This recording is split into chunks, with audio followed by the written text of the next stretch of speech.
देखिए circular motion से अगला चैप्टर है वर्क एनर्जी एंड पावर। अब दरअसल इस चैप्टर में पावर कुछ नहीं है, पावर तो सिंपली एक टर्म है। चैप्टर का नाम है दरअसल वर्क एंड एनर्जी। ये चीज हमें देखनी है कि भाई वर्क क्या होता है, एनर्जी क्या होता है। तो हम अगर फिजिक्स की भाषा में शुरुआत करें तो सबसे पहले हमें यह समझ में आना चाहिए कि work done by a force क्या है। In the language of physics work done by a force का क्या मतलब है। आम भाषा में तो वर्क डन का मतलब है कोई कुछ काम कर रहा है, कोई बैठ के पढ़ रहा है तो भी बोल देते हैं कि भाई उसने बहुत काम किया। कोई काफी देर से एक दीवार को पकड़ के खड़ा है या किसी ऐसे तख्ते को पकड़ के खड़ा है जो गिरने वाला है तो भी कहते हैं कि भाई उसने तो बहुत काम किया है। लेकिन असल में फिजिक्स की भाषा में पता नहीं उसने काम किया है कि नहीं किया है। तो work done by a force का मतलब क्या होगा, अगर हम यहां से समझना चाहें तो मैं एक एग्जांपल लेता हूं। सपोज ये किसी पार्टिकल की इनिशियल पोजीशन है और ये चल के गया और ये है उसकी फाइनल पोजीशन। इस रास्ते वो चल के जा रहा है। जब वो चल के जा रहा था तो उस पे 2-3 फोर्सेस लग रहे थे। एक उसका वेट जो कि mg है, एक रास्ते का नॉर्मल रिएक्शन मान लो इधर है, और एक कोई ऐसा फोर्स था जो आप लगा के ले जा रहे हैं, आप जिससे उसको खींच के ले जा रहे हैं। सपोज वो मैंने इधर लगा रखा है और ये फोर्स है F0। 3 फोर्सेज लग रहे हैं और ये इस रास्ते पे खिंचा चला जा रहा है, यहां जो हमने दिखाया। अच्छा मान लो ये जो सिचुएशन है, इस जगह अगर मैं इसका स्मॉल डिस्प्लेसमेंट देखूं, थोड़ा सा डिस्प्लेसमेंट, तो पैरेलल टू द पाथ होगा और वो ds होगा। जो स्मॉल डिस्प्लेसमेंट होता है वो हमेशा पैरेलल टू द पाथ ही होता है और ds ही होता है। सपोज ये एंगल, कुछ भी एंगल आप मान लो, थीटा फाई जो आपको मानना हो, ds और F0 के बीच का एंगल आपने बोल दिया थीटा है, और हॉरिजॉन्टल के साथ इस समय जो टेंजेंट है उसका एंगल मान लीजिए फाई है। ठीक है, अब हम फिजिक्स की डेफिनेशन से वर्क डन डिफाइन करें तो क्या है, किस तरह से वर्क को डिफाइन किया गया है। वर्क डन बाय एफ, मैं डायरेक्ट आपको क्वांटिटेटिव डेफिनेशन दे रहा हूं। सबसे पहले F0 का वर्क। फिजिक्स कहती है कि वर्क एक ऐसी फिजिकल क्वांटिटी है, आप F0 से और इधर गए तो देखो फिजिक्स क्या समझती है कि F0 का ds के पैरेलल जो कंपोनेंट है केवल वो उसको चलाने में काम आया है। अकॉर्डिंग टू फिजिक्स जो F0 का ds के पैरेलल कंपोनेंट होगा केवल वो उसको चलाने में काम आया होगा। तो F0 का ds के पैरेलल क्या कंपोनेंट है बताओ, F0 cos थीटा है F0 sin थीटा?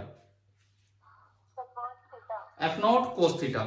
यानी कि फिजिक्स कहती है कि F0 का केवल एक कंपोनेंट काम आया, तो जो उसका वर्क होगा वो होगा F0 cos थीटा का प्रोडक्ट कर दो ds के साथ।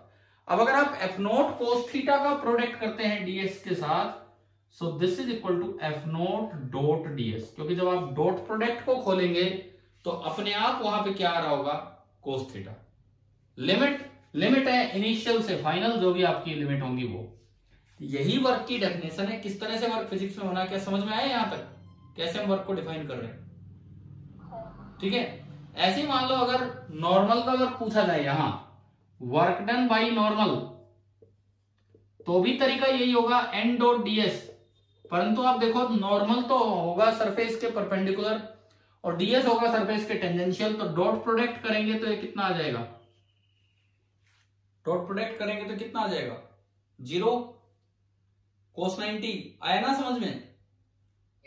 ठीक है, किसी भी फोर्स का वर्क निकालना है यही डेफिनेशन होगी। mg का वर्क निकालना है तो mg और ds के बीच का एंगल आप देखो 90 प्लस फाइव नजर आ रहा है, 90 प्लस फाइव। तो work done by mg integral mg का मैग्नीट्यूड इंटू ds का magnitude into cos of angle between the two, और वो है 90 प्लस फाइव।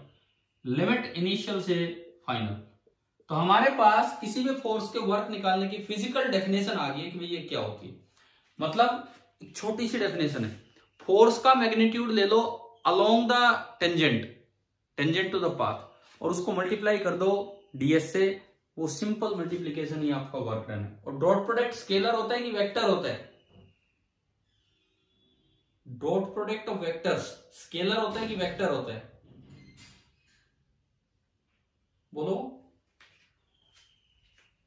बोलो भाई जवाब दो। डॉट प्रोडक्ट स्केलर होता है या वेक्टर होता है?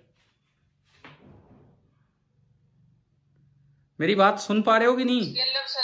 स्केल। अब ये वेक्टर बोला एक बच्चा। दो वेक्टर्स का क्रॉस प्रोडक्ट वेक्टर होता है और दो वेक्टर्स का डॉट प्रोडक्ट हमेशा स्केलर होता है। आप याद रखना ये चीज, दो वेक्टर्स का डॉट प्रोडक्ट हमेशा स्केलर होता है। तो इसका मतलब जो वर्क है वो कैसी फिजिकल क्वांटिटी है? It is a scalar physical quantity. इसका डायमेंशनल फॉर्मूला बताओ, जो जिस तरह की इसकी डेफिनेशन है वर्क का डायमेंशनल फॉर्मूला। फोर्स का होता है mlt-2, फोर्स का होता है mlt-2 और उसको एक और L से मल्टीप्लाई कर दिया तो ये बना m1L2T-2। ये आपका आ गया वर्क का डायमेंशनल फॉर्मूला। अब ये बताओ समझ में आया कि नहीं आया?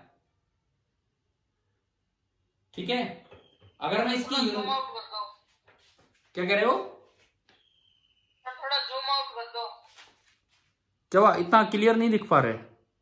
पूरा बोर्ड नहीं आ रहा अभी? ठीक है सर। ठीक है, तो हमने अभी तक केवल work done by a force की डेफिनेशन देखी है कि क्या होती है और उससे उसका डायमेंशनल फॉर्मूला, और यहीं से इसकी यूनिट देखो। एसआई यूनिट की अगर मैं बात करूं, एसआई यूनिट तो देखिए मास की किलोग्राम, लेंथ की मीटर और ये सेकंड स्क्वायर, मीटर का स्क्वायर। आप इसको न्यूटन इंटू मीटर भी लिख सकते हैं, न्यूटन इंटू मीटर, क्योंकि न्यूटन इंटू मीटर ही तो हो रहा है फोर्स इंटू न्यूटन। और मीटर जब लिखेंगे बीच में गैप आएगा कि नहीं आएगा बताओ? यूनिट लिखते समय, यूनिट लिखते समय गैप आएगा कि नहीं आएगा? बिल्कुल आएगा। ठीक है, और इसको नया नाम दिया जाता है जूल। जूल एक साइंटिस्ट का नाम, इसलिए स्मॉल जे से पूरा लिखा जाएगा और सिंबल आप देंगे क्या? Capital J. और जो इसकी सीजीएस यूनिट होती है, जो इसकी सीजीएस यूनिट होती है भाई, हमने डायमेंशनल एनालिसिस में भी शायद ये याद किए होंगे, उसको क्या बोलते हैं? 1 अर्क, है ना? पढ़ा है ना ये डायमेंशन वाले चैप्टर में। और एक जूल और एक अर्क में आप रिलेशन खुद निकालें, 10⁻⁷ अर्क आ जाएगा। देखो मास किलोग्राम, एक किलोग्राम में कितने ग्राम होते हैं? अगर मैं सीजीएस की तरफ जाना चाहूं तो 1000। एक मीटर में कितने सेंटीमीटर? 100 का भी स्क्वायर तो 10⁻⁴ हो गया।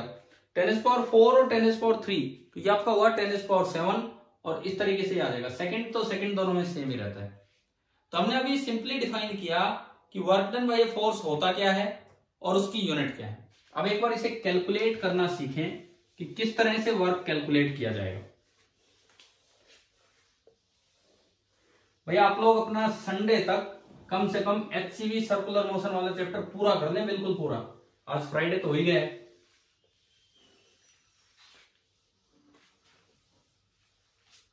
देखो मंडे को क्लास होगी। किस दिन? मंडे को रक्षाबंधन है ना? यस उस दिन मैं तो क्लास ले नहीं पाऊंगा। इन केस स्कूल ऑफ करता है कि नहीं करता मुझे अभी पता नहीं, लेकिन मैं क्लास नहीं ले पाऊंगा मंडे को। अगर ज्यादा ही दिक्कत आई तो मंडे की क्लास संडे को लगा देंगे, देख लेंगे, नहीं तो कोई बात नहीं मंडे को, लेकिन मैं नहीं लूंगा क्लास आपकी। ठीक है, चलो देखते हैं अभी आगे। एक सवाल लीजिए आपको work done by a force निकालना है और ये बोला गया है कि एक पार्टिकल है, ये एक्स एक्सिस है, ये एक्स एक्सिस है, एक्स एक्सिस के अलोंग कोई पार्टिकल जा रहा है, 2 kg उसका मास है पार्टिकल का, वो इनिशियली यहां था, एक्स एक्सिस के अलोंग वो मूव करता जा रहा है और मान लो x बराबर 0 से वो x बराबर 5 मीटर तक पहुंच गया। फाइनली वो यहां आ गया, जहां पोजीशन है x = 5 मीटर। ठीक है, रास्ता उसका दिखा दिया है कि इस पाथ पे वो चल के जा रहा है, इस पाथ पे। अब इस रास्ते पे हो सकता है इस पे 2-3 फोर्स लग रहे हो, हमें जिस फोर्स का वर्क निकालना है वो एक फोर्स दिया गया है 2x + 3i कैप न्यूटन। भाई और भी हो सकता है 3-4 फोर्स हो, हमें एक फोर्स दिया गया है कि भाई ये इस रास्ते गया और इस फोर्स की वजह से गया। तो आपको बताना है find work done by F, ये जो भी फोर्स है इसने कितना काम किया। क्वेश्चन आ गया समझ में? हाँ जी भाई बताओ, क्वेश्चन का एक बार मतलब तो क्लियर हुआ ना, क्या है क्या नहीं है?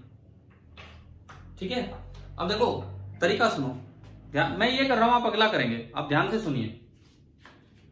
इसका सॉल्यूशन क्या होगा, मैं यहीं पे इसी डायग्राम में सॉल्यूशन स्टार्ट करता हूं।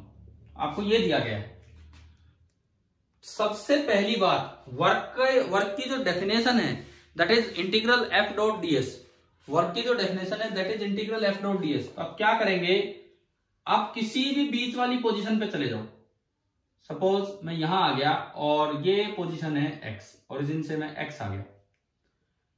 अब आप थोड़ा सा आगे जाओ डीएस, थोड़ा सा आगे जाओ डीएस, जिस रास्ते आपको दिखाया गया उधर ही चलो। तो जो नई पोजीशन होगी, जो आपकी नई पोजीशन होगी यहां से लेके यहां तक, वो लिखी जाएगी एक्स प्लस डी एक्स, है ना? समझ में आया यहां तक? अब आप ये बताओ dx पॉजिटिव है कि dx नेगेटिव है इस समय? कैसे देख के बताया नेगेटिव? पॉजिटिव है बिकॉज आपको दिख रहा है डायग्राम में x plus D x is greater than x। इसका मतलब यह है कि जो dx है वो आपका क्या होगा, positive. x plus D x is greater than x, it means जो dx है वो आपका पॉजिटिव है। और अगर dx पॉजिटिव है तो जो ds का डिस्प्लेसमेंट होगा, किसी भी वेक्टर का डिस्प्लेसमेंट कभी नेगेटिव नहीं होता है, तो मोड ds आप लिख सकते हो, x प्लस dx में से x घटाओ तो मोड ds आ गया आपके पास, क्योंकि डॉट प्रोडक्ट करना है तो उसमें जरूरत पड़ेगी इस चीज की भी, है ना भाई? आया समझ में यहां तक? ठीक है, अब देखो फोर्स किधर लग रहा है इस समय, फोर्स की डायरेक्शन यहां से पता लग रही है। क्या है फोर्स की डायरेक्शन में?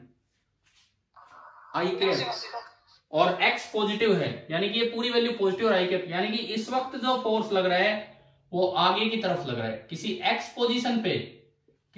पोजीशन पे जो फोर्स लगा वो आगे की तरफ लगा, और उसका magnitude according to the question कितना है, 2x प्लस 3।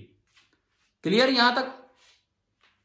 ठीक है, अब देखो वर्क की जो डेफिनेशन है that is integral of F dot DS. Dot product जब आप करेंगे तो f का मैग्नीट्यूड ds का magnitude into cos of angle between both the vectors. Diagram देख के बताओ f और ds दोनों के बीच का एंगल कितना है? f आगे ds आगे कितना एंगल है? 0 degree. This is cos 0 degree. Cos 0 1 होता है, मैं सारी वैल्यूज पुट करूं। f का मैग्नीट्यूड ये रहा 2x प्लस 3, ds का मैग्नीट्यूड dx ये लिखा हमने, और cos 0 1। ठीक है जी, अब लिमिट लास्ट में लगानी है। देखो ये अलग अलग कर लो, 2 कांस्टेंट बाहर आया तो एक इंटीग्रल बना x dx, 2 बाहर आ गया और एक integral x dx, plus 3 constant बाहर आया और इंटीग्रल dx। x की लिमिट आप अपने डायग्राम से सोचिए, इनिशियल पोजीशन पे x कितना है जहां से आप चले, 0 एंड फाइनल पे 5। इनिशियल पे 0, फाइनल 5। लिमिट किस पे लगानी होती है, इससे पता लगता है कि d के आगे क्या लिखा है। d के आगे x लिखा है तो लिमिट 0 से 5, और यहां भी लिमिट 0 से 5, ये d के आगे है तो ये इसकी लिमिट होगी। चलिए अब बताओ x dx का इंटीग्रेशन क्या होता है? x dx x square by 2, x square by 2 करेंगे तो 2 से 2 कैंसिल, ओनली x स्क्वायर आ जाएगा। ठीक है, और जब x स्क्वायर में लिमिट पुट करेंगे तो 5 स्क्वायर माइनस 0 स्क्वायर कितना है? ये पहली इंटीग्रेशन 25। अगला इंटीग्रल dx होता है x, लिमिट पुट करेंगे 5 माइनस 0 5, और बाहर 3 है तो 5 इंटू 3 कितना हो गया? 15। तो आंसर ये SI में चल रहा है तो आंसर आ गया कि वर्क डन आया कितना आया? 40 जूल। बताओ ये समझ में आया? एक मिनट बताओ, अगर बिल्कुल क्लियर है तो मैं इसमें एक छोटा सा चेंज करके आपसे पूछूंगा, अगर आपको ये क्लियर है तो। ठीक है, अब आप ना सेम क्वेश्चन रिपीट करो, मैं वेट करूंगा, आप करोगे। एक एक स्टेप अगर आपको समझ में आए तो ढंग से लगाना है। सेम क्वेश्चन आप रिपीट कीजिए। फोर्स यही लग रहा है 2x प्लस 3 आई कैप, लेकिन पार्टिकल 5 से चल के 0 पे आया है। Find the work done by F, same question, बस मैंने इसको बना दिया फाइनल पोजीशन एंड इसको बना दिया इनिशियल पोजीशन। मिटाऊं क्या ये डायग्राम अगर कंफ्यूज हो रहे हो कि क्या हुआ है क्या नहीं? ये देखो, आप देखो मास का तो कोई रोल ही नहीं हुआ, मास का कोई यूज ही नहीं है कहीं भी, तो जरूरी नहीं कि हर जो चीज दी जाए वो यूज होगी। 5 मीटर से चला और ये इधर की तरफ चल के आया, 5 मीटर से चला और इधर की तरफ चल के आया यूं, और ये इस पे फोर्स लग रहा है और आपको इस फोर्स का वर्क निकालना है। ये मैंने हटा दिया सारा काम।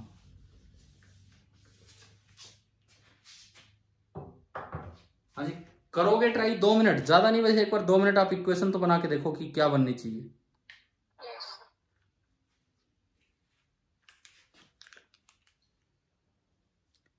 हर्ष, हिमांशु, खुशी, मनीष, प्रवेश, पूजा, प्रतीक, सुमित कुमार, विवेक कुमार, साहिल नेहरा एंड हर्षित। ठीक है,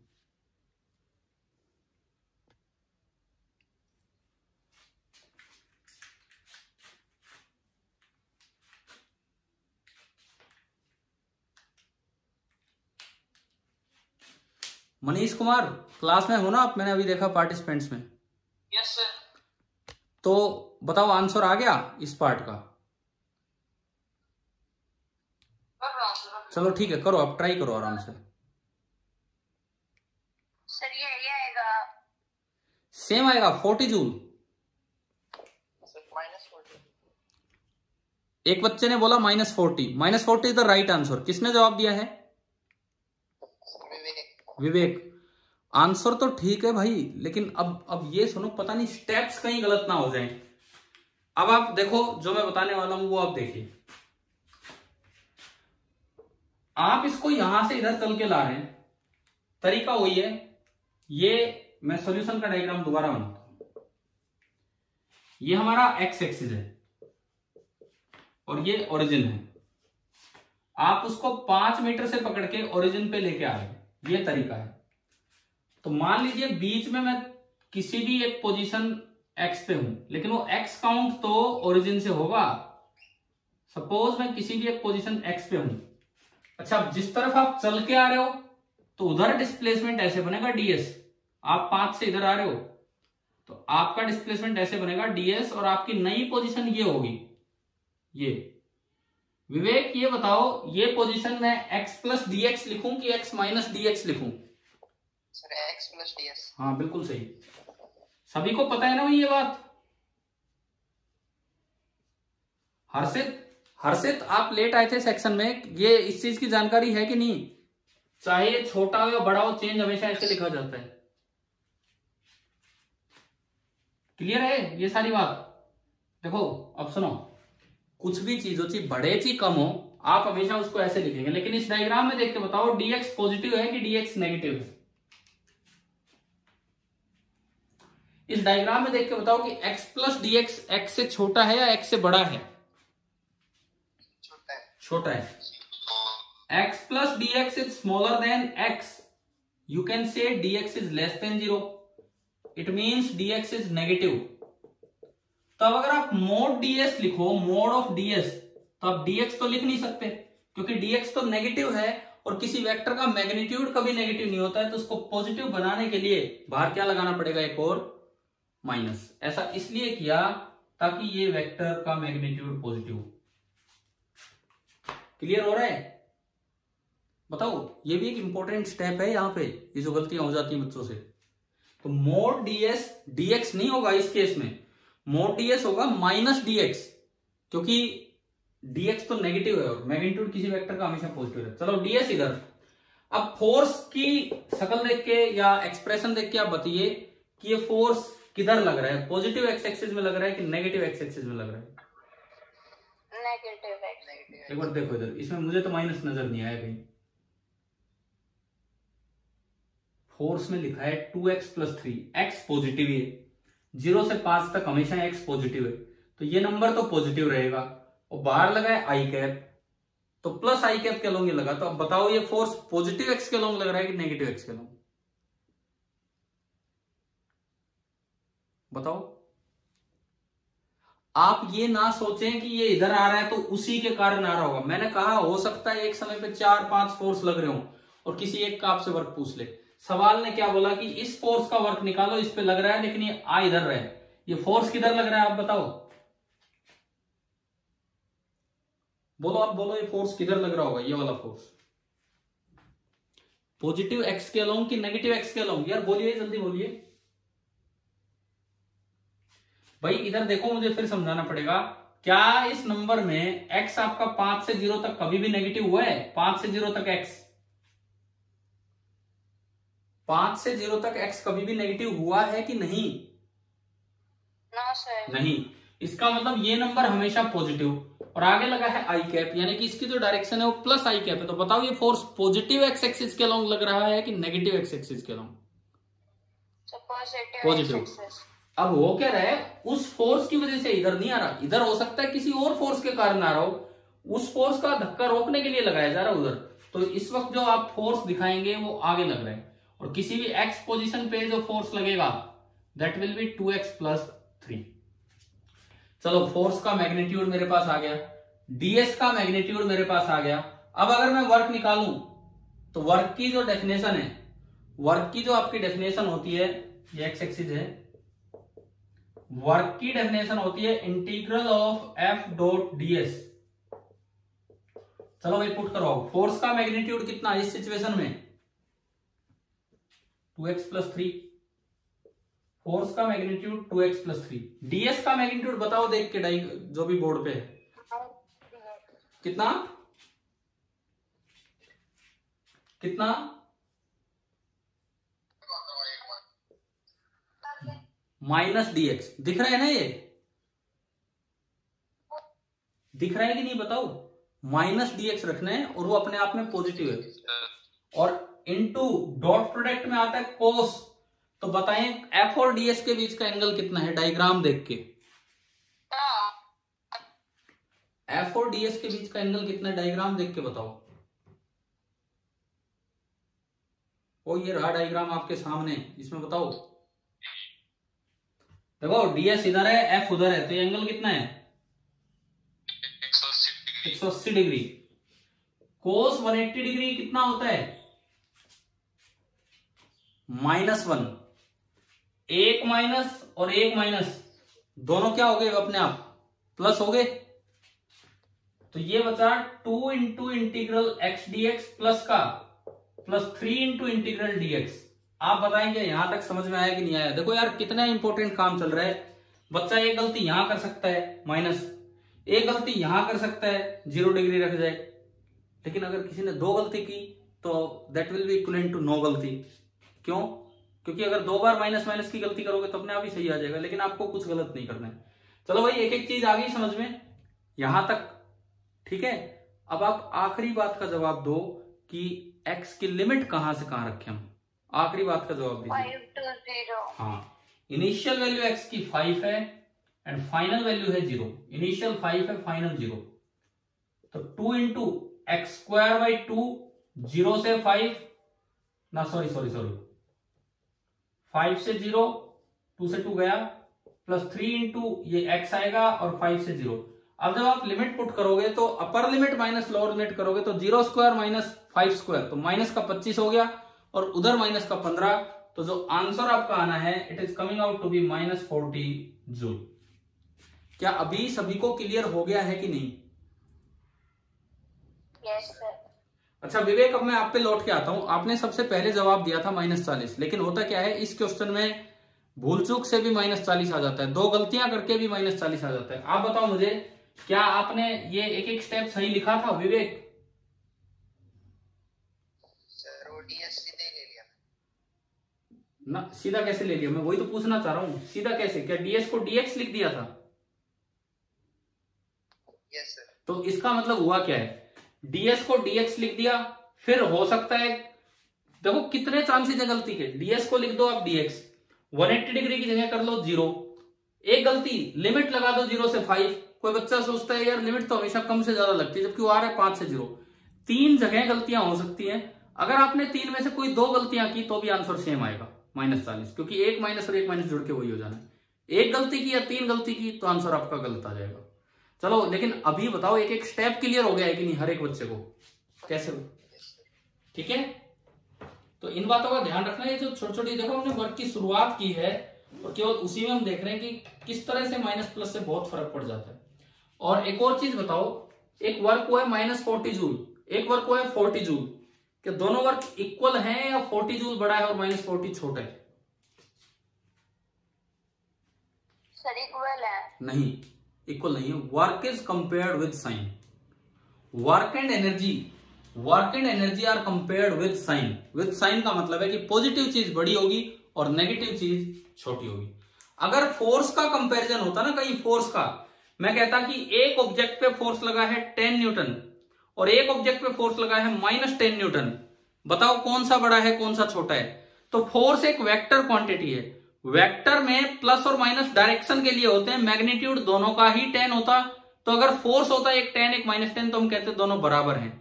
लेकिन स्केलर क्वांटिटी जैसे कि वर्क, इसमें अगर बोला जाए कि एक +10 जूल है और एक -10 जूल, तो आप कहेंगे पॉजिटिव नंबर बड़ा है और नेगेटिव नंबर छोटा है। अभी बताओ क्या ये आ गया यहां तक समझ में, कंपैरिजन और ये सब चीजें? ठीक है, अब देखो, अब हम क्या,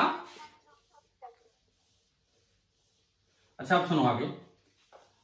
ये था वन डायमेंशनल मोशन, ये था वन डायमेंशनल मोशन की आप ओनली अलोंग एक्स एक्सिस चल रहे थे। अब मैं चलूंगा 2 डायमेंशनल मोशन की तरफ और वहां हम वर्क निकालेंगे। 2D मोशन की तरफ हम चलेंगे और वहां पे हम वर्क निकालेंगे कि क्या हो रहा होगा। सपोज एक XY प्लेन आपको दिया गया है, मैं कहता हूं कि ये आपको एक कोई XY प्लेन दिया गया है और इसमें एक आर्बिट्रेरी पाथ दे दिया, कोई भी अजीब सा पाथ, हमें नहीं पता उस पाथ की इक्वेशन क्या है, वो पैराबोलिक है, हाइपरबोलिक है, पता नहीं कौन सा बोलिक है। ये आपका एक आर्बिट्रेरी पाथ है, इस तरह का अरेंजमेंट है। और इसमें बोला गया है कि एक पार्टिकल यहां से शुरू होता है इस पाथ पे, इनिशियल पोजीशन है 0 0, मतलब ओरिजिन से मैं 2D में लेके जा रहा हूं, और जो उसकी फाइनल पोजीशन है दैट इज 4 मीटर 5 मीटर। ये इसकी फाइनल पोजीशन है and this is 4 metre 5 metre. यहां पे आपने इसे पहुंचा दिया। कई फोर्स लग रहे होंगे, मुझे तो एक फोर्स का वर्क निकालना है। आपको यूं दिया गया कि एक पर्टिकुलर वेरिएबल फोर्स है कि जो जब ये x, y पे था, देखो ये एक पोजीशन है, ये कोई इसकी बीच की पोजीशन है x, y, तो इस समय फोर्स इधर कहीं लग रहा है, ये जो फोर्स है F, और इसकी वैल्यू दी है xi cap plus yj cap.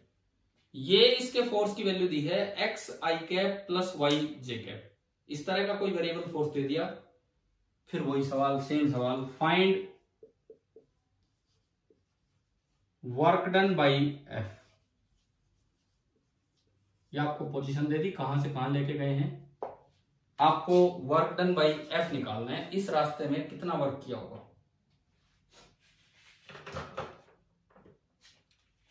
Path की इक्वेशन नहीं दी। इन जनरल क्या होता है, कई बार स्ट्रेट लाइन हो, y बराबर 2x, कुछ भी हो दिया हो, लेकिन हमें नहीं दिया यहाँ पे, पता नहीं कौन से रास्ते लेके गए। चलो मैं समझाता हूं, आप अगला ट्राई करना। जैसे पिछली बार भी एक सवाल मैंने किया, आपने अगला ट्राई किया। देखो हमने वर्क की शुरुआत केवल कोई थ्योरेटिकली नहीं की, सीधा हम क्वेश्चन से शुरुआत कर रहे हैं कि भाई किस तरह से वर्क कैलकुलेट किया जाता है। तो अब समझे इस चीज को। सबसे पहली बात, अभी आपने 1D मोशन किया तो आप बीच वाली किसी पोजीशन पे जाके फिर थोड़ा सा आगे बढ़े और उससे फिर ds लिखा और देन f डॉट ds किया ना अभी थोड़ी देर पहले, है ना। अब वही काम यहां फिर करना है। आप यहां किसी पोजीशन पे है, आप थोड़ा सा आगे जाओ, थोड़ा सा आगे टेंजेंशियली। अगर ये पोजीशन x, y है तो ये पोजीशन क्या लिखी जाएगी बताओ, x plus dx and y plus dy। हाँ जी भाई, समझ में आया ना ये तो।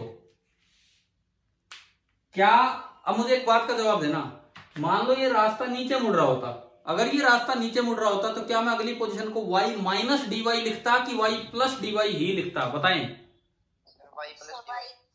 हाँ, मैं बार बार इस चीज पे जोर देता हूं कि ये गलती कभी मत करना। चेंज हमेशा प्लस के साथ लिखो, अगर वो चीज कम हुई है तो उसका मैग्नीट्यूड अपने आप नेगेटिव हो जाएगा, है ना। क्लियर है ये चीज। तो इसका मतलब आपको इस पे ध्यान ही नहीं देना कि रास्ता ऊपर बढ़ा नीचे बढ़ा किधर गया। नई पोजीशन ये होगी, और ये जो छोटा सा डिस्प्लेसमेंट है इसको हमने बोल दिया ds। ये जो स्मॉल डिस्प्लेसमेंट है ds। अब देखो ds का मतलब होगा position vector of final point minus position vector of initial point. कैसे लिखेंगे ds, उसको सुनिए। फाइनल पॉइंट का पोजीशन वेक्टर है x plus D X I cap plus Y plus D Y J cap, और इनिशियल पॉइंट का position vector है x I cap plus Y J cap, है ना भाई। आ रहा है कि नहीं समझ में। पोजीशन देख के कैसे मैं पोजीशन वेक्टर लिखा हूं। फाइनल पॉइंट का जो पोजीशन वेक्टर होगा यहां से यहां, ये होगा x plus D X I cap plus Y plus D Y J cap, और जो इनिशियल पॉइंट का होगा वो होगा X I cap plus Y J cap. तो ds जो बनेगा वो होगा फाइनल माइनस इनिशियल। तो आप बताओ कि आपको ये चीज समझ में आई कि ds को मैं लिख सकता हूं dx आई कैप प्लस dy जे कैप।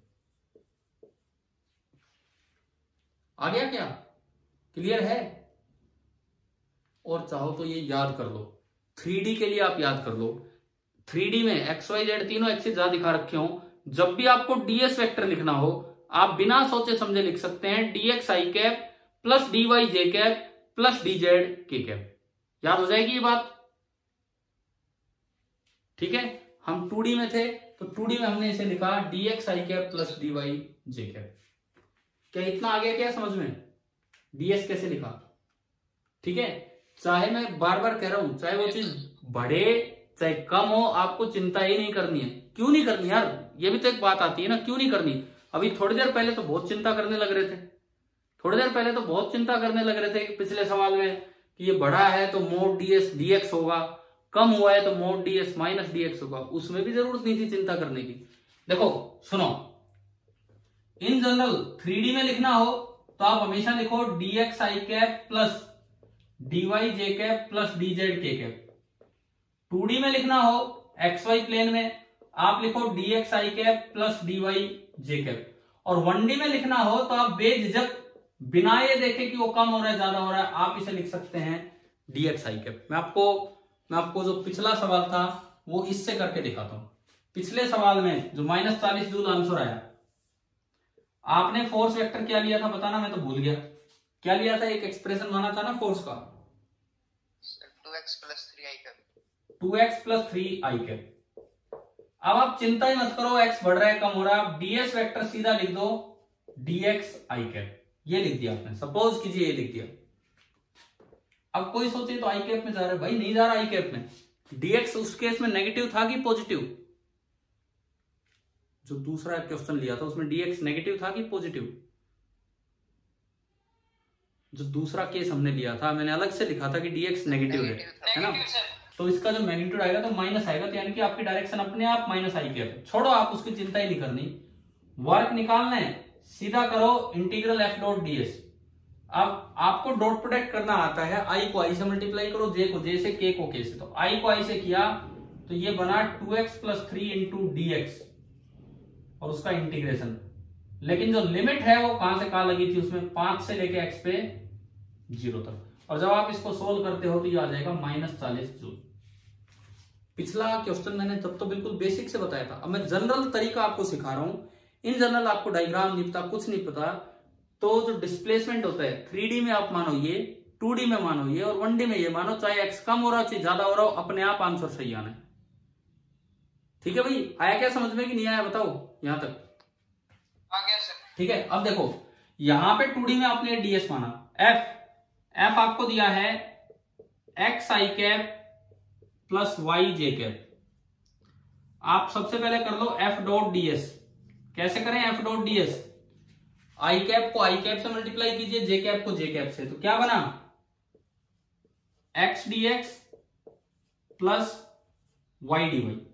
ये आपका बना x dx plus y dy, है ना भाई। आ गया होगा समझ में। अब वर्क होगा इसका इंटीग्रेशन, तो इसका इंटीग्रेशन कर दो x dx and plus y dy, और लिमिट इसमें तो x पे, x की इनिशियल वैल्यू कितनी है 0, और x की फाइनल वैल्यू कितनी है ऐसा यूनिट में 4 4, तो 0 to 4। अब उधर लिमिट है y पे, y की लिमिट बताओ कहां से कहां, y की लिमिट कहां से कहां? 0 to 5 0 to 5। कर दो इसका इंटीग्रेशन और मुझे आंसर बता दो लिमिट पुट करके कि वर्क डन कितना है। ये तो आप कर ही देंगे इंटीग्रेशन, तो x²/2 और उधर आएगा y²/2। जब आप लिमिट पुट करेंगे 0 से 4 तो वो बनेगा 4² - 0²/2 यानी कि 16/2 यानी कि देखता हूं 16/2 तो यहाँ और 25/2 यहाँ कितना हो गया 41/2 हो गया शायद। तो जो वर्क आया वो वर्क आया 41/2 जूल। अभी बताओ 2D में वर्क कैलकुलेट करना आ गया कि नहीं?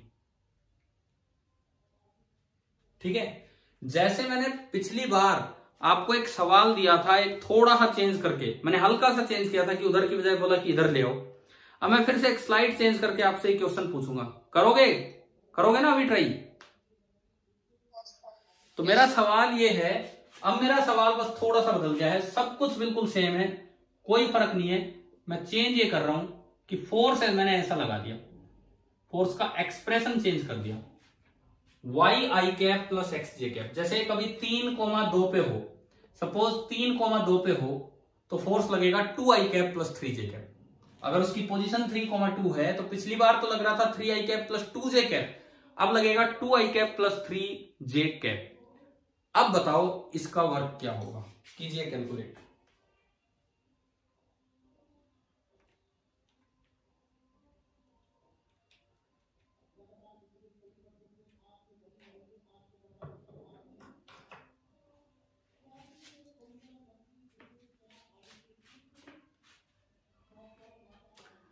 भाई देखो स्टेप तो सेम चल रहे होंगे, क्या एफ में कोई बदलाव है? मैं चेंज यहां लिखता चलू ना, एफ में क्या चेंज हुआ है? पहला स्टेप यहां y हो गया और यहां x हो गया। चलिए f हो गया, समझ में आया f? Yes sir. क्या ds में कोई चेंज होना है कि सेम रहेगा बताओ?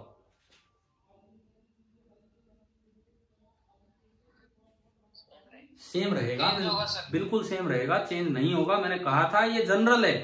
3D में आए तो dxi plus dyj plus dzk, 2D में आए तो dxi प्लस dyj, 1D में आए तो dxi। अभी तो बताया था, आया कि नहीं आया समझ में ds?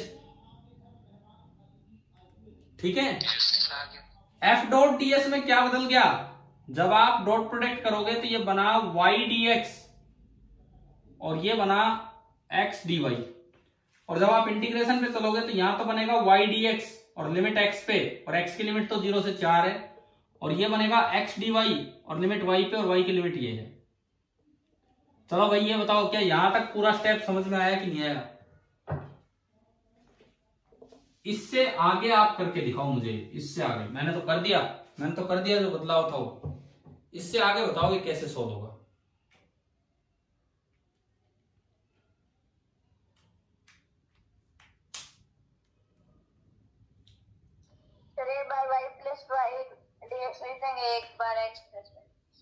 क्या दोबारा बोलो, क्या कह रहे हो?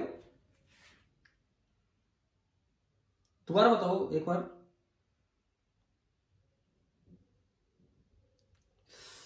बोलो, पूछना चाह रहा हूं मैं आपसे, क्या बोल रहे थे, बोलिए। और कोई बच्चा कोई भी और बताना चाहे? सर इनको अलग अलग कर देंगे, एक बार y प्लस। अलग अलग तो मैंने कर ही रखे हैं। अब ये बताओ ये इंटीग्रेशन कैसे सोल्व होगा, मुझे ये बता दो। इंटीग्रल y dx में कैसे सोल्व करूं? अगर इंटीग्रल x dx होता तो मैं 1 मिनट में लिख देता x²/2, पहली बात। अगर ये कोई कांस्टेंट होता 3 इंटू dx 4 इंटू dx, मैं 1 मिनट में कर देता, कांस्टेंट बाहर आया और अंदर dx। क्या y कांस्टेंट है या पूरे रास्ते बदलता जा रहा है? क्या y कांस्टेंट है? जैसे जैसे आप जा रहे हो y चेंज हो रहा है, वेरिएबल है? चेंज हो रहा है तो कांस्टेंट भी नहीं है। परंतु इंटीग्रेशन y के रिस्पेक्ट में नहीं है, इंटीग्रेशन x के रिस्पेक्ट में। हमने पार्शियल डिफरेंशिएशन हो सकता है कभी सीख लिया हो थोड़ा बहुत, पार्शियल इंटीग्रेशन तो कुछ नहीं होता। तो ये कैसे करें इंटीग्रेशन सोल्व? अब बताओ, क्योंकि एक बहुत अच्छी चीज आप सीखने वाले हो यहाँ, इसीलिए मैं बार बार आपसे पूछ रहा हूं। कोई भी बच्चा जवाब दे यार, कोई भी बच्चा, कैसे सोल्व करें इसको?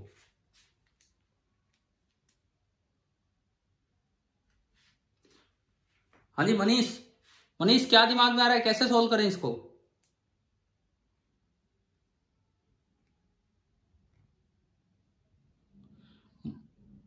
मनीष हो क्या मीटिंग में? Yes sir. बताओ एक मिनट, क्या दिमाग में आ रहा है, कैसे सोल्व करें इसे? देखो मैंने दो दिक्कतें बताई। अगर y की जगह x होता और इंटीग्रेशन भी x में होता तो x dx का इंटीग्रेशन फटाफट x²/2। अगर y कांस्टेंट होता पूरे रास्ते, इस तरह का पाथ होता कि y कांस्टेंट है, तो उसे उठा के बाहर फेंक देते और इंटीग्रल dx। अब y वेरिएबल है लेकिन x के रेस्पेक्ट में, तो इसका एक तरीका तो होता है कि या तो आपको इक्वेशन ऑफ पाथ पता हो। अगर आपको इक्वेशन ऑफ पाथ पता होगा तो आप जानते होंगे y as a function of x। अगर आपको इक्वेशन ऑफ पाथ पता है तो आप जानते हैं y as a function of x। For example y बराबर 4x² या इस तरह के, तो आप y की वैल्यू पुट कर देंगे 4x² और फिर ये इंटीग्रेशन सोल्व हो जाएगा। लेकिन मैंने क्या लिख रखा है यहाँ देखो क्या लिखा हुआ है, आर्बिट्रेरी पाथ। मतलब आर्बिट्रेरी, मतलब हमें नहीं पता क्या इक्वेशन है। अब कैसे करें इसको सोल्व? तो अब सुनो, मैं एक नया तरीका आपको सिखा रहा हूं यहाँ पे। मैथ्स में एक तरीका होता है जिसे बोलते हैं परफेक्ट डिफरेंशियल।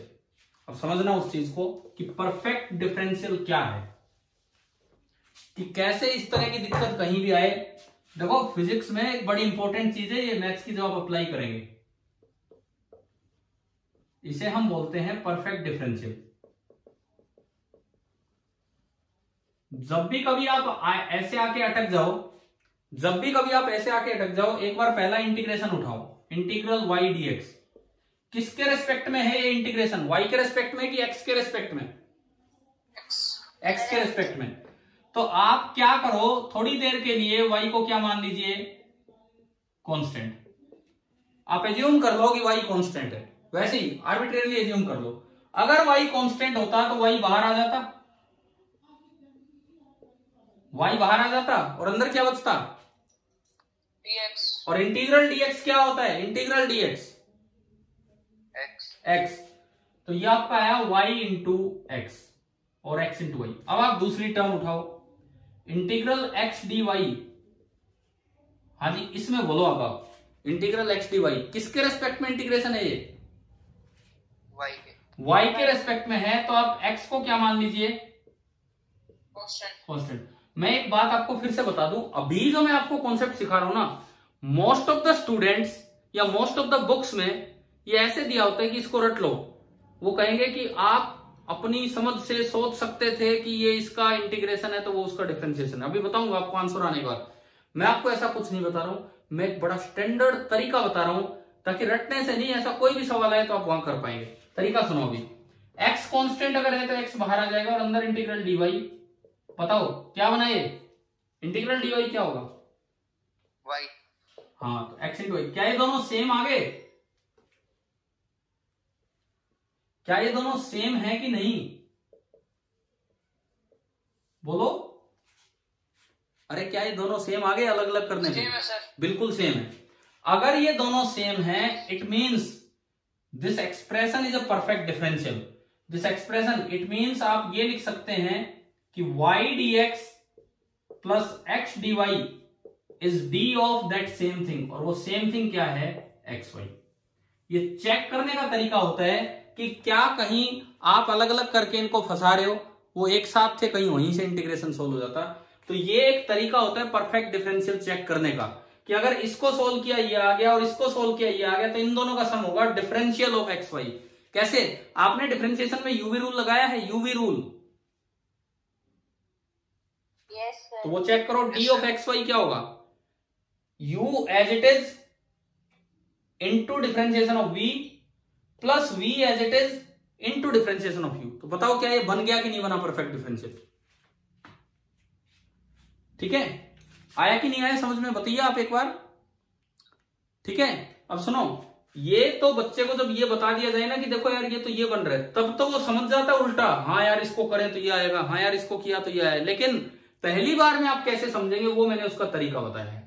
तो आप इसको अलग अलग ना करें, ये यूं आया था तो वर्क को सीधा लिखें इसका इकट्ठा इंटीग्रल, और इकट्ठे को मैंने लिख दिया डी ऑफ एक्स वाई, और इंटीग्रेशन के डायरेक्ट बाद जब डी होता है तो डी से इंटीग्रेशन कट जाता है, पता होगा ना हमें, इंटीग्रल डी एक्स एक्स होता है, तो integral d of x y only x y हो गया। अब लिमिट एक्स वाई पे लगेगी तो 0 0 से, और लिमिट लगी 4 5 पे, पहले upper limit x into y 4 into 5 कितना आया upper limit 20 minus lower limit 0, तो आपका आंसर आ गया कितना आया 20 जूल। अब आप बताओ क्या ये वाले क्वेश्चन आपको करने आ गए जहां पे x की जगह y आके अटक गया और y की जगह x आके अटक गया, तो कैसे सोल्व करना है? ठीक है, अब एक चीज पे फिर सुनो आराम से, इस सवाल को तो बच्चा यूं रट लेता है, अरे बोले ये तो यूवी रूल था, बोला मुझे दिख ही नहीं रहा था बस और कोई बात नहीं है, नहीं तो यूवी रूल था, और डी ऑफ एक्स वाई को ये देख के यू लिख दिया और कर दिया। अरे आप ऐसे कितने को देख लोगे, कोई भी नया सवाल आता है आप कैसे देख लोगे इस चीज को, जैसे मैं आपको अब देता हूं एक, लेकिन मैं आपको बता चुका हूं कि परफेक्ट डिफरेंशियल कैसे चेक करते हैं, आप वो चेक करके और अब ये क्वेश्चन करेंगे। करें अगला सवाल। मैं ना मैं केवल कुछ चेंज नहीं कर रहा, मैं केवल फोर्स का एक्सप्रेशन चेंज कर रहा हूं, ना मैं इनिशियल चेंज ना फाइनल कुछ चेंज नहीं कर रहा, मैं केवल फोर्स का एक्सप्रेशन चेंज कर रहा हूं। और सपोज कीजिए फोर्स का एक्सप्रेशन है 2xy आई कैप, एक मिनट, 2xy आई कैप, और इसमें क्या देगी ये, कुछ बने सोल हो आगे, और साथ में ऐसा भी अटकना चाहिए कि y के साथ x आए, x के साथ y, x स्क्वायर जे कैप। ये है न्यूटन में, फोर्स मैंने ये दे दिया न्यूटन में, इनिशियल से फाइनल पोजीशन ये दे रखी, आर्बिट्रेरी पाथ है, मुझे नहीं पता किस रास्ते आप गए हो, आर्बिट्रेरी पाथ है, निकालो भाई इसका वर्क निकालो, कुछ चीजें लिखी हुई हैं, कुछ बदलाव करने हैं, अब आप देखो कहां अटकोगे और कैसे आगे बढ़ोगे। मैं वेट कर लेता हूं 2-3 मिनट, इतनी देर का काम है, अगर आप कोई सीख गए हो तो आप कीजिए ट्राई।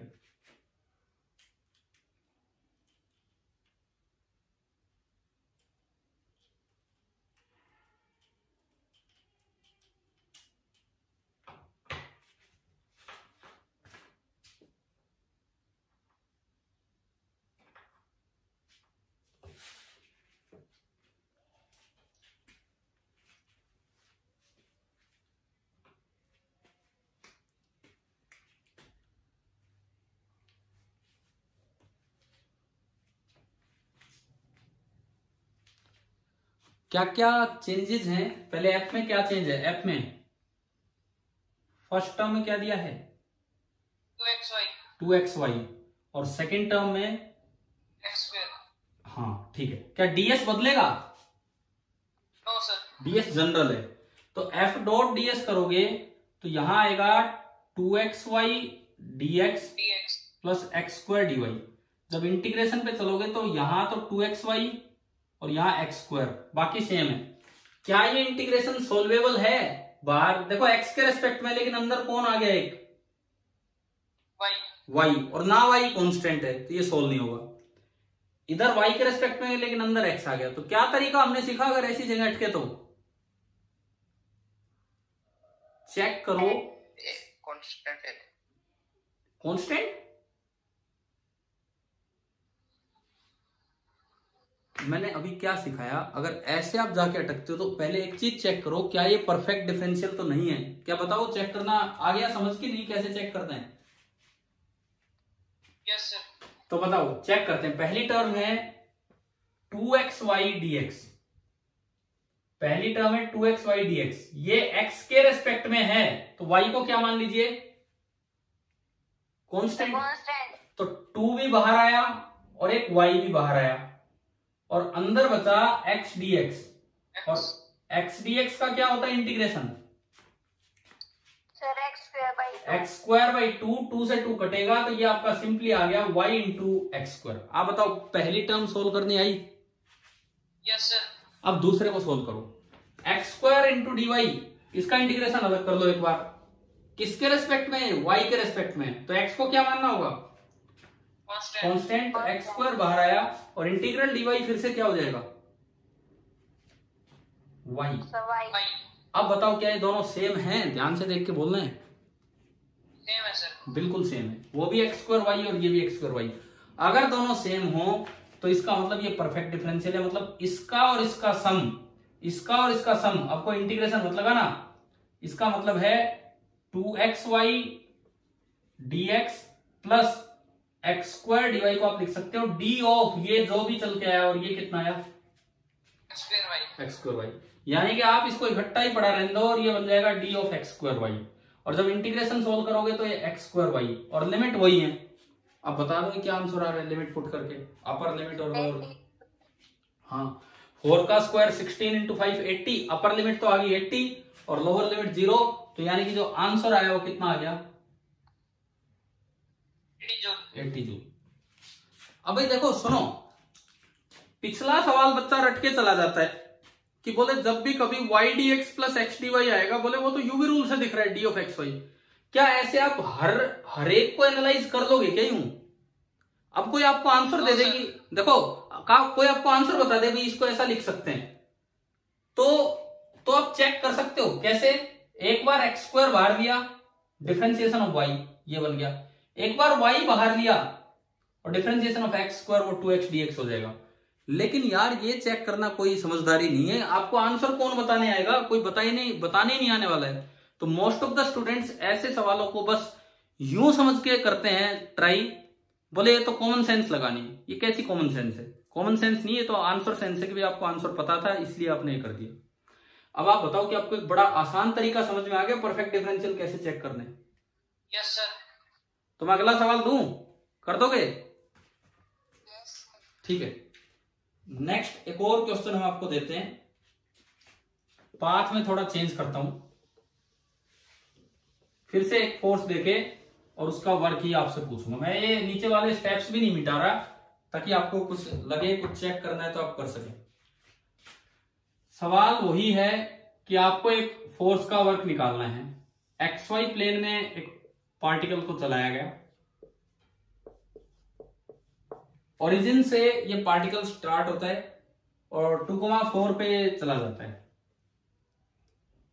यहां 2 मीटर 4 मीटर।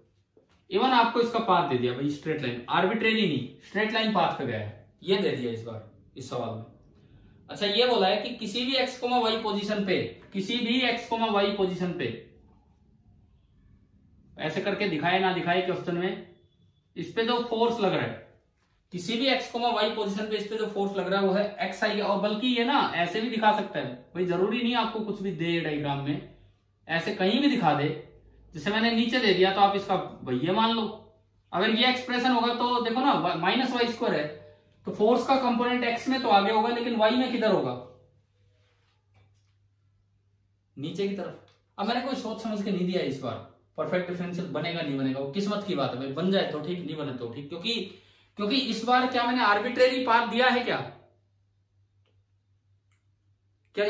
इस बार तो एक स्ट्रेट लाइन पाथ फिक्स कर दिया, तो फर्क ही नहीं पड़ता मेरे कि परफेक्ट डिफरेंशियल बनना चाहिए नहीं बनना चाहिए। बन जाए तो आप वही तरीका रिपीट कर लोगे, नहीं बनेगा तो आप एक और चीज सीख रहे होंगे कि कैसे वर्क निकालते हैं। चलिए कीजिए, ये ट्राई कीजिए आप।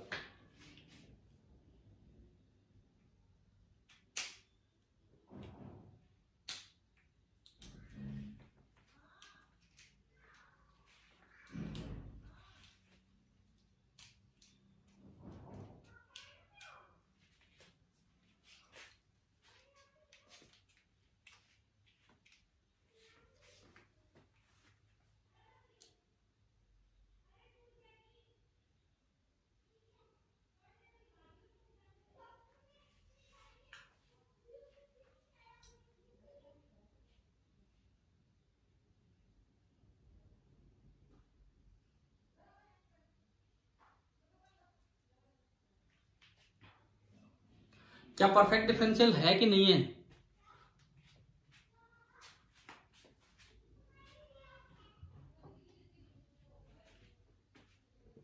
भाई कहां गए?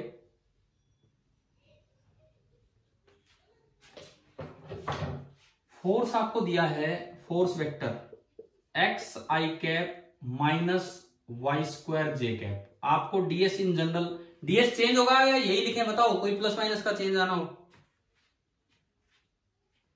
सर यही रहेगा, ठीक है। आप जब एफ डॉट डी एस करोगे तो ये तो आया एक्स डी एक्स और माइनस यहाँ आ रहा है वाई स्क्वायर। देखो मैं बड़ा जनरल क्वेश्चन दे रहा हूं, ऐसा नहीं कि कोई सोच समझ के एक्सप्रेशन लिखा है, क्योंकि इस बार मुझे पाठ पढ़ा है तो पता है, तो मुझे चिंता ही नहीं है कि कैसे होना है कैसे नहीं। देखो अब सुनो, तो वर्क आपने अलग अलग किया, तो ये आया इंटीग्रल एक्स डी एक्स और minus y square d y. अभी बताओ ये कैसे सोल्व होगा? सर ये तो सीधा ही हो जाएगा। हाँ, इसमें आपको चेक ही नहीं करना है, इसमें तो आपको चेक ही नहीं करना है कि परफेक्ट डिफरेंशियल है कि नहीं है, पाथ का भी कुछ अता पता नहीं करना, डायरेक्ट हो जाएगा। लिमिट है एक्स की तो 0 से 2 और वाई की 0 से बोलो 4। बता दो तो इसका आंसर तो बता दो आप सीधा। -58/3 x square by 2, 2 square by 2 2, y square by 4, ये माइनस है ना, यहाँ माइनस चल रहे हैं, ठीक है ठीक है ठीक है, यही आएगा। -58/3 भाई बताओ आया कि नहीं आया? हाँ जी, -58/3 आया कि नहीं आया आपका आंसर? अरे बच्चों रिप्लाई करो, क्या ये सवाल समझ में आया कैसे किया हमने? मतलब हर बार हम परफेक्ट डिफरेंशियल पे ना जाएं, ये तो जब x के साथ इंटीग्रेशन में x आ रहा है, y के साथ y, तो डायरेक्ट सोल्व करो क्वेश्चन को। अब देखो, ठीक है, सभी को देखो, आज की क्लास में हम कर क्या रहे हैं, क्वेश्चन ही क्वेश्चन ले रहे हैं लाइन से। वर्क की शुरुआत ही हमने ऐसे की है ताकि आपको ये क्लियर हो जाए कि वर्क कैलकुलेट कैसे करते हैं। अब मैं इसी में एक छोटा सा बदलाव करके फिर पूछता हूं। देखो फिर वही बात है, कैसा ही छोटा बदलाव करने का मतलब है कैसा ही सवाल पूछ ले हमसे कि हमें निकालना आना चाहिए। मान लो यहां तो है वाई स्क्वायर और यहां है -x। अब कीजिए ये सवाल, अब कीजिए ये वाला क्वेश्चन, एक में दे दिया वाई स्क्वायर और एक में -x। अब कीजिए इसे सोल्व।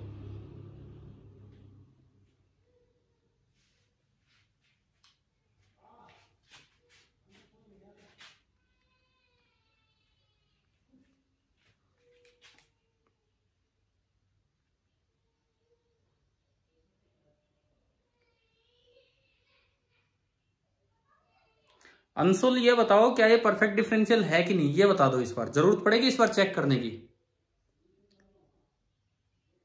पहली बात, क्या ये इंटीग्रेशन डायरेक्ट सोल्व हो रहा है?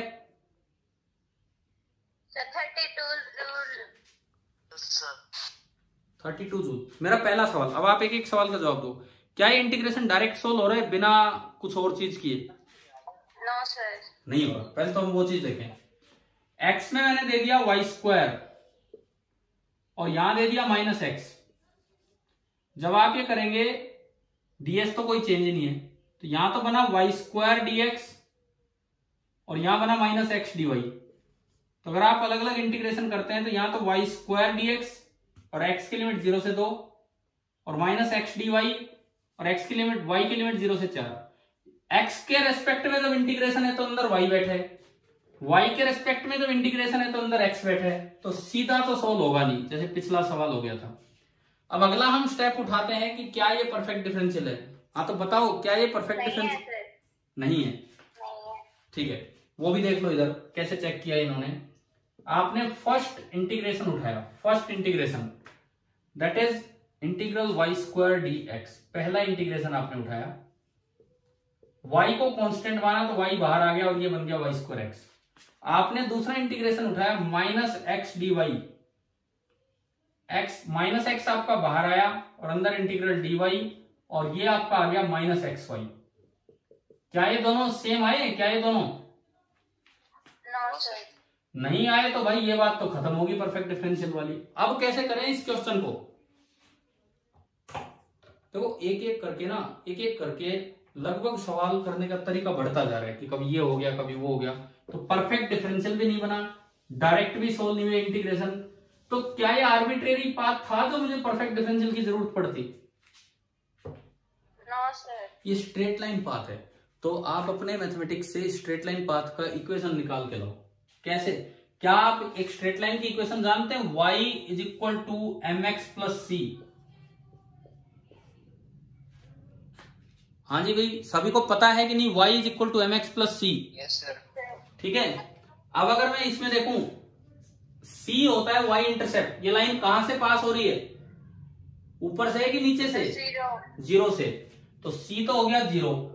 तो इसकी इक्वेशन बनी, इस पाथ की इक्वेशन बनी y equal to m x. M होता है इसकी स्लोप, मतलब टेन थीटा। तो टेन थीटा आप यहां से निकाल लो, यहां से भाई ये पूरी लेंथ है 4 y4 और ये है 2, तो टेन थीटा कितना हो गया 2 4/2। तो m होगा tan theta that is 4/2 and that is 2, यानी कि स्लोप 2 आ गई। तो आपके पास इक्वेशन ऑफ पाथ आ गई y is equal to 2x। इसका यूज करके ना दोनों इंटीग्रेशन सोल्व हो जाएंगे। कैसे, अब आप समझो कैसे सोल्व होंगे। इसका यूज करके दोनों इंटीग्रेशन सोल्व हो जाएंगे। देखो क्लास का लेवल धीरे धीरे बढ़ रहा है, धीरे धीरे बढ़ रहा है। कोई बच्चा शुरू का एक क्वेश्चन अटेंड करके चला गया, सोचे कि चलो भाई इतनी क्लास है, कोई 2 अटेंड करके चले गए। ये बात तो अब आई है ना कि हम कैसे कैसे अटकेंगे। क्या जो बच्चे शुरू से लेके यहां तक अटेंड कर रहे हैं, क्या उनको क्लियर हो रहा है किस सीक्वेंस में हम आगे बढ़ रहे हैं?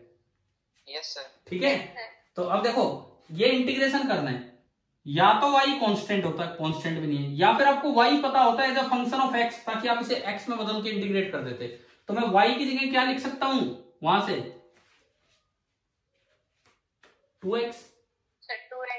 2x का स्क्वायर क्या बनेगा 4x स्क्वायर dx प्लस, यहां x में दिक्कत है, x की जगह क्या लिख सकता हूं y की टर्म्स में y/2 integral y/2 dy।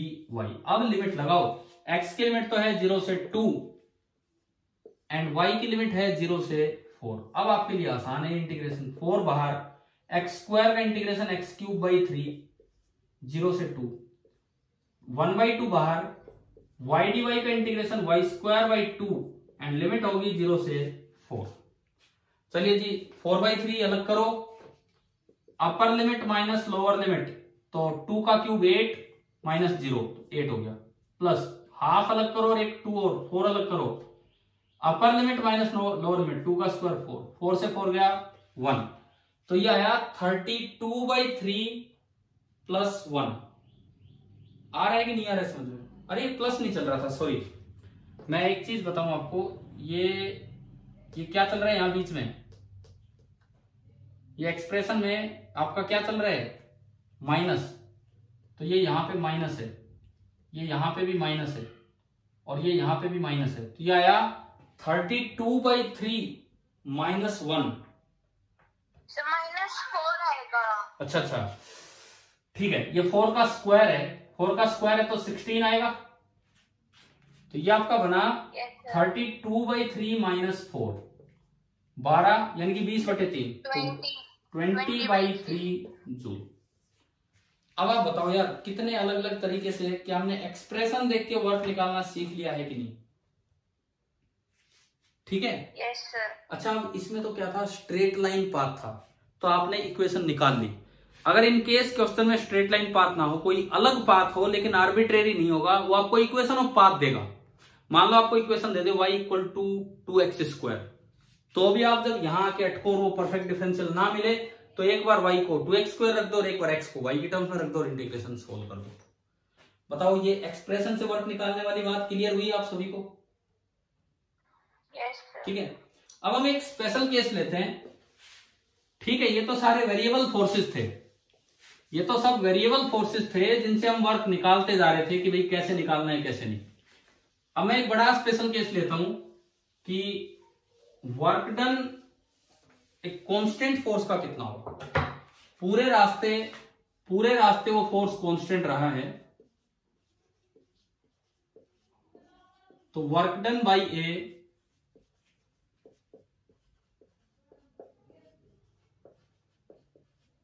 Constant force, पूरे रास्ते जो फोर्स कांस्टेंट रहा हो इधर से उधर जाने में, उसका वर्क कैसे निकालते हैं।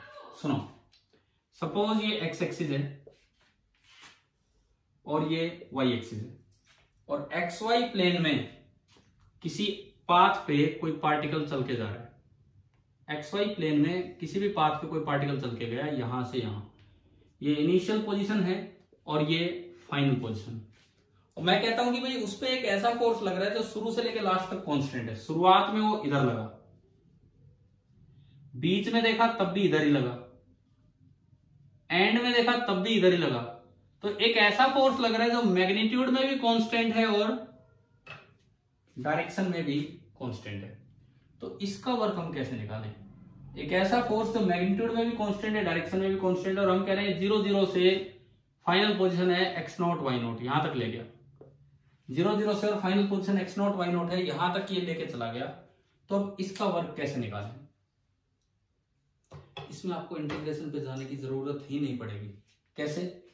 इन जनरल वर्क का फॉर्मूला क्या होता है? Integral of F dot DS. ठीक है, इन जनरल वर्क का फॉर्मूला होता है integral of F dot DS. अगर फोर्स कांस्टेंट है पूरे रास्ते, तो क्या कांस्टेंट चीज इंटीग्रेशन से बाहर आ जाएगी कि नहीं? बताओ। क्या? अगर फोर्स कांस्टेंट है पूरे रास्ते, तो इंटीग्रेशन से कांस्टेंट चीज को हम बाहर निकाल सकते हैं कि नहीं? Yes sir. ये मैग्नीट्यूड में भी कांस्टेंट है, डायरेक्शन में भी है। Since force is constant both in magnitude and direction, तभी तो वेक्टर कांस्टेंट होगा। Since force is constant both in magnitude and direction, तो आप इस वर्क को लिख सकते हैं F vector dot integral DS. अब इंटीग्रल डीएस वेक्टर क्या होगा ये बताओ आप। खाली इंटीग्रल डीएस वेक्टर क्या होगा?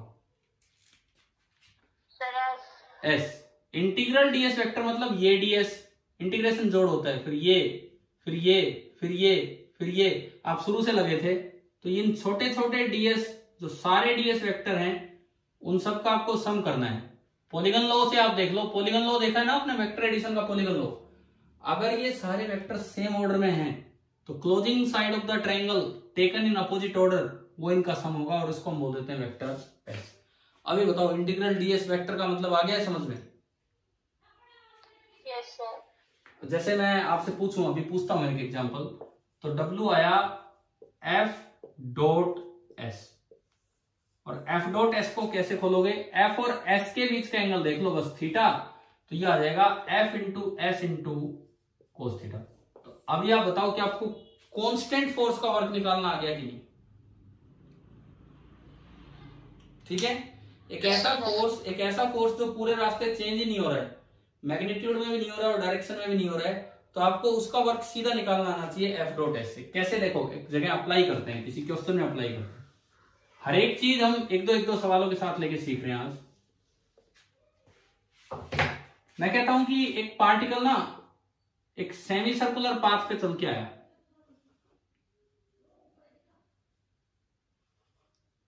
This is a semi circle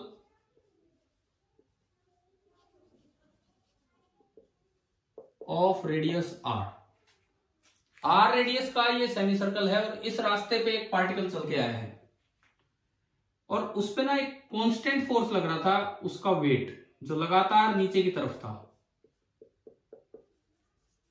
पूरे रास्ते वो कांस्टेंट रहा है। ये उसकी इनिशियल पोजीशन है और ये उसकी फाइनल पोजीशन है। एक और उस पे कांस्टेंट फोर्स लग रहा था पूरे रास्ते इधर की तरफ, और वो बराबर था एफ नॉट। मतलब ये कहीं भी चला गया, इस पे दो फोर्स लग रहे हैं, एफ नॉट इधर, एम जी इधर, कहीं भी चला जाए, उधर गया तब भी एफ नॉट आगे, एम जी नीचे। आपको दोनों का वर्क बताना है कि एफ नॉट का वर्क कितना होगा और एम जी का वर्क कितना होगा पूरे रास्ते। कांस्टेंट है, दोनों कांस्टेंट है, मैग्नीट्यूड में भी और डायरेक्शन में भी दोनों कांस्टेंट है।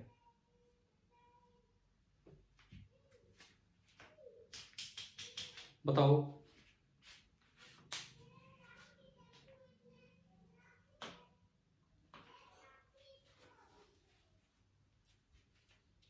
कांस्टेंट फोर्स का जो वर्क निकालना होता है, तो डीएस देखना होता है कि एस देखना होता है? पहले तो ये बताओ। केवल एस। तो डीएस के तो चक्कर में मत पड़ो। एस कहां से कहां बनेगा? इनिशियल से फाइनल डायरेक्ट। तो ये आपका बना एस। एस की लंबाई कितनी होगी? एस का मैग्नीट्यूड कितना होगा इसके लिए? 2r। Mod of s will be equal to 2r। Mod of s will be equal to 2r। बस तो यार एक एक करके वर्क निकाल दो। पहला work work done by mg, constant force का होगा F डॉट S, F का मैग्नीट्यूड mg, S का मैग्नीट्यूड 2r और इनके बीच का कोस। बताओ भाई mg और S के बीच का एंगल डायग्राम में कितना नजर आ रहा है आपको? 90 डिग्री। ये 90 डिग्री आया और कोस 90 डिग्री होता है 0, तो mg का तो वर्क कितना हो गया इस पाथ पे? 0। दूसरा, work done by F nought, ये बताइए कितना होगा? बोलो बोलो यार। F note into 2r into cos of 0 degree, दोनों सेम डायरेक्शन में। कोस 0 1 होता है, तो इसका वर्क आपको निकालना आ गया F नोट इंटू 2r। अभी आप बताओ कि आपको कांस्टेंट फोर्स का वर्क निकालना आया कि नहीं आया समझ? ठीक है, अब सुनिए, इसके बाद सुनो एक बड़ा अच्छा सवाल जिसमें लगता है बच्चे को कि कांस्टेंट फोर्स है, हम सीधा करें। कैसे करेंगे अब वो देखते हैं। आखिरी सवाल इस तरह का, ये जो हम सीक्वेंस चला रहे हैं इसमें आखिरी, और इतना ही टाइम बचा है कि हम एक सवाल बस ये और कर पाएंगे। देखो फिर से एक सेमी सर्कल ही मैंने लिया और इस सेमी सर्कल का रेडियस है r। सेमी सर्कल ही मैंने लिया और इसका रेडियस है r, और आपसे बोला गया है कि ये इनिशियल पोजीशन है और ये फाइनल पोजीशन है। बोला है कि एक ऐसा फोर्स लगातार पार्टिकल पे लगा है जिसका मैग्नीट्यूड तो फिक्स है F नोट और डायरेक्शन टेंजेंशियल है। F नोट ऐसा है कि उसका मैग्नीट्यूड तो F नोट है, वो तो कांस्टेंट है, एंड F नोट की जो डायरेक्शन है that is tangential to the path, हमेशा हर वक्त वो पाथ के टेंजेंशियल है। तो find work done by F nought, ये आपका सवाल है। Find work done by F nought. मैंने एक ऐसा फोर्स ले लिया जो मैग्नीट्यूड में कांस्टेंट है लेकिन डायरेक्शन में कांस्टेंट नहीं है। अब आपको निकालना है work done by F note.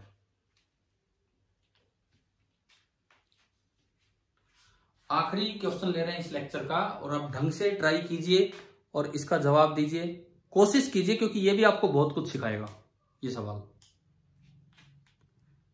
कर रहे हो ट्राई?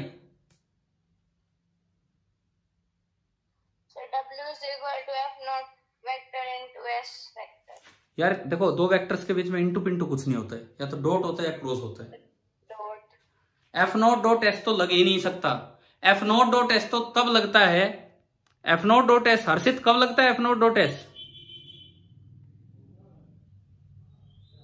हर्षित कब लगता है F nought dot S? Anshul आप बता दो, कोई तो बोलो।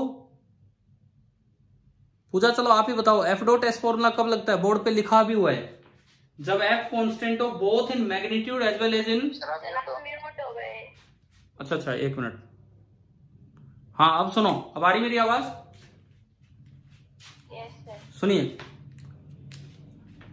आप पूजा जो बोल रहे थे F नोट डॉट एस कब लगता है? F dot S formula F dot S तब लगता है जब फोर्स मैग्नीट्यूड में भी कांस्टेंट और डायरेक्शन में भी। क्या ये फोर्स डायरेक्शन वाइज हमेशा एक ही डायरेक्शन में लग रहा है, चेंज होती जा रही है डायरेक्शन? चेंज हो रही है। तो देखो आखिरी सवाल है क्लास का, लेकिन बहुत अच्छा सवाल है। ये भी एक नई चीज सिखा के जाएगा आपको कि अगर फोर्स का मैग्नीट्यूड कांस्टेंट हो, डायरेक्शन वेरिएबल हो, तो भी आपको F डॉट एस नहीं लगाना है, तो आप उसी तरीके से चलो जैसे स्टैंडर्ड जो तरीका है वो। अब देखिए W is equal to F nought dot d s. किसी भी वक्त जब आप इसको खोलेंगे तो F नोट का मैग्नीट्यूड F नोट, ds का मैग्नीट्यूड ds, और अगर F नोट भी टेंजेंशियल है और ds तो टेंजेंशियल होता ही है, तो दोनों के बीच का एंगल बताओ किसी भी वक्त F नोट और ds के बीच का एंगल कितना होगा? हर जगह जीरो। आप आगे जाओगे तो भी जीरो। तो देखो वेक्टर साइन हट गया F नोट से भी और ds से भी, ठीक है। cos 0 1 होता है, तो ये बना इंटीग्रल F नोट ds।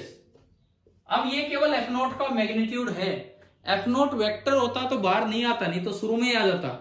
ये F नोट का मैग्नीट्यूड है, क्या एफ नॉट का मैग्नीट्यूड कांस्टेंट है कि नहीं पूरे रास्ते? Yes sir. बिल्कुल है। तो एफ नॉट का मैग्नीट्यूड कांस्टेंट है तो वो आपने बाहर निकाल लिया। अंदर ओनली क्या बचा? Integral DS. अब इस पे वेक्टर साइन नहीं है तो मतलब ही बदल गया। वेक्टर साइन होता तो हम पॉलीगन लॉ से देखते और वो एस वेक्टर हो जाता जो कि 2r था। खाली इंटीग्रल डीएस है जिसपे वेक्टर साइन नहीं है, इसका मतलब आपको खाली लंबाई लंबाई जोड़नी है, खाली लंबाई जोड़नी है। यहां से यहां, फिर यहां से यहां, फिर यहां से यहां, फिर यहां से यहां। बताओ ये टोटल लेंथ कितनी होगी? हाँ जी बताओ ये टोटल लेंथ कितनी होगी? पाई आर। मतलब ये ध्यान रखें इस सवाल में अगर जरूरत पड़ती इंटीग्रल डीएस वेक्टर के मैग्नीट्यूड की तो वो तो होता 2r, लेकिन अगर जरूरत पड़ रही है खाली इंटीग्रल डीएस की तो वो कितना हो रहा है? पाई आर। अभी बताओ क्या ये कॉन्सेप्ट आया क्या समझ में? क्या बताया मैंने? ठीक है।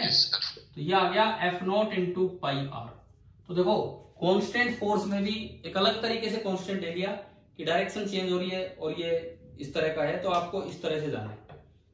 तो ये कांस्टेंट की कैटेगरी में नहीं आएगा, ये वेरिएबल की कैटेगरी में आएगा। ठीक है, ठीक है। आखिरी बार आखिरी सवाल, मैं एक आखिरी क्वेश्चन लेता हूं। क्या इसमें कोई डाउट है क्या? किसी बच्चे को बताओ। No sir. ठीक है। अब ये तो अलग से आपको दिया कि फोर्स कांस्टेंट है कि वेरिएबल है। मान लो आपको एक्सप्रेशन दे रखा हो तो आप कैसे पहचानेंगे कि फोर्स कांस्टेंट है कि वेरिएबल है? सपोज आपको एक्सप्रेशन दिया है, आखिरी सवाल ले रहे हैं क्लास का। भाई आज की क्लास से आप कम से कम वर्क निकालना तो सीख गए ना, केवल वर्क। फोर्स का एक्सप्रेशन दे रखा हो तो उससे वर्क कैसे निकालते हैं डिफरेंट डिफरेंट केसेस में। ठीक है, देखिए आखिरी क्वेश्चन में लेता हूं कि एक पार्टिकल है वो 1,1 से 4,-3 पे गया है। यहां से 1 मीटर 1 मीटर पोजीशन से वो गया यहां, और ये पोजीशन है 4 मीटर -3 मीटर। आप समझ गए हो? 4 तो आगे हो गया और 3 इसमें y में नीचे हो गया। क्लियर है ना? कैसे?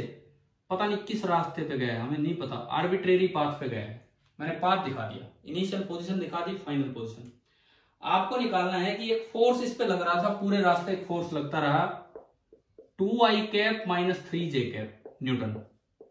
पूरे रास्ते एक फोर्स लगता रहा ये। Find work done by F. अब हमें तो नहीं बोला कि फोर्स कांस्टेंट है कि वेरिएबल है। अब आपको इसका वर्क निकालना है कि क्या होगा। Find work done by F.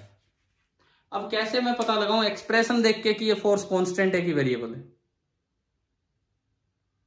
बताओ, एक्सप्रेशन देखकर मैं कैसे पता लगाऊं कि फोर्स कांस्टेंट है कि वेरिएबल है?